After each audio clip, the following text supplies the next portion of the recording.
Brigadier साहब, मैं आपसे ज़रा इस बात का आगाज़ करती हूँ कि कल जो वाक़या हुआ है ये अफ़गानिस्तान के अंदर ये चीज़ें पहले से पनप रही थी, पहले से ही उसकी हिकमत अमली थी, पहले से कोई उसकी प्लानिंग थी, या ये असरात हैं भारत अफ़गानिस्तान के वज़ीर ख़ारजा के भारत में मौजूद होने के, इसी अंडर इन्फ्लुएंस्ड और व्हाट?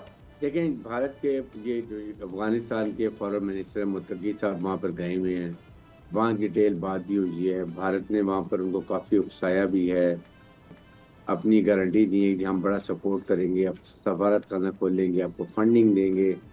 नॉट रियलाइजिंग अफ़गानिस्तान को कि देखें, अफ़गानिस्तान के पाकिस्तान के बड़े दीनीना ताल्लुकात हैं। हमारे दोनों तरफ पश्तून रहते हैं, मुसलमान रहते हैं, हमारे तो कल्चरल रिलेशनशिप है।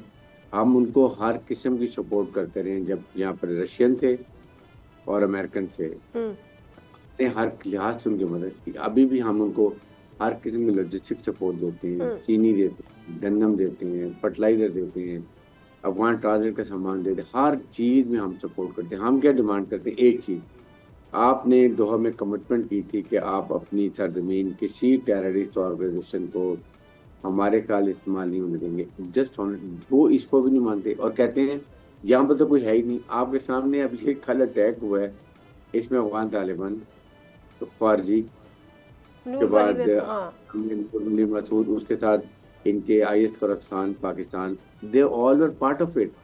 इससे आप ये अंदाज़ा लगाएं कि ये कितनी इनको सपोर्ट कर रही है। और उसके बाद उन्होंने उकसाया, आप उनके कहने में आके नोइंग के इंडिया का जो हमने मुंह काला किया 7 से 10 मई के दौरान में, उनके घुटने टेक दिए, उनका दुनिया में हजीमत उठानी पड़ी, मुंह दिखाने के काबिल नहीं है।